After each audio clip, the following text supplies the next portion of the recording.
ഈ കാക്കക്കൂട്ടിൽ കുയിൽ മുട്ടയിടുമെന്ന് നമ്മൾ കേട്ടിട്ടുണ്ട്. എന്നിട്ട് കാക്കക്കുഞ്ഞിൻ്റെ കൂടെ നടക്കും. വലുതായി കഴിഞ്ഞ് കുയിൽ കൂവുമ്പം അതിനെ ഓടിച്ചു വിടും എന്നൊക്കെയാണ് നമ്മൾ കേട്ടിട്ടുള്ളത്. പക്ഷെ അതുപോലെ ഇവിടെ ഒരു കുയിലിൻ്റെ കുഞ്ഞാണെന്ന് എനിക്ക് തോന്നുന്നു, ഇനി പരുന്തിൻ്റെ ആണോ എന്നും അറിയത്തില്ല. അത്ര ഒരു കുഞ്ഞ് കിളി ഇവിടെ ഇപ്പം നടക്കുന്നത് ഈ ചെറിയ കുരുവികളുടെ കൂടെയാണ്.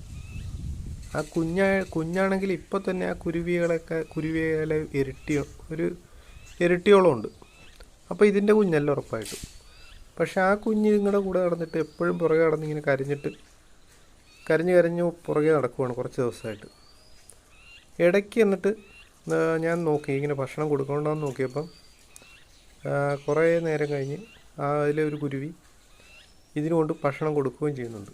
അപ്പോൾ ഇതിങ്ങളുടെ കൂടെയാണ് ഇപ്പോൾ സ്ഥിരമായിട്ട് ഈ കുരുവി നടക്കുന്നത്.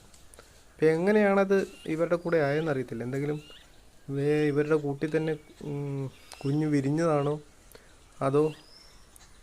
അതല്ല ഇനിയിപ്പോൾ ഏതെങ്കിലും മറ്റേ തള്ളപ്പക്ഷിയുടെ ഉപേക്ഷിക്കുക അല്ലെ കൂടുതറിയോ അങ്ങനെ എന്തെങ്കിലും രീതിയിൽ ഇവരുടെ കൂടെ ആയിപ്പോയതാണോ എന്നറിയത്തില്ല. എന്തായാലും ഈ കുഞ്ഞ് കിളി കുറച്ച് ദിവസമായിട്ട് ഇവിടെയൊക്കെ തന്നെ ഉണ്ട് നമ്മുടെ വീടിനടുത്ത്. അപ്പോൾ ഈ കുഞ്ഞ് കരിയിലമ്പീച്ച എന്നൊക്കെ പറയുന്നത്, കരിയിലമ്പേട എന്ന് പറയുന്ന ഈ ചെറിയ കുരുവികളുടെ കൂടെയാണ് നടക്കുന്നത്. അപ്പോൾ അതിടയ്ക്ക് വന്നിട്ട് ഇതുപോലെ ഫുഡ് കൊടുക്കുകയും ചെയ്യുന്നുണ്ട് അതിന്. അപ്പോൾ എന്തായാലും കാണുമ്പോൾ തന്നെ അറിയാം അതിൻ്റെ ഈ കുരുവികളുടെ കുഞ്ഞല്ല, ഒരു വലിയ പക്ഷിയാണത്. പരുന്താണോ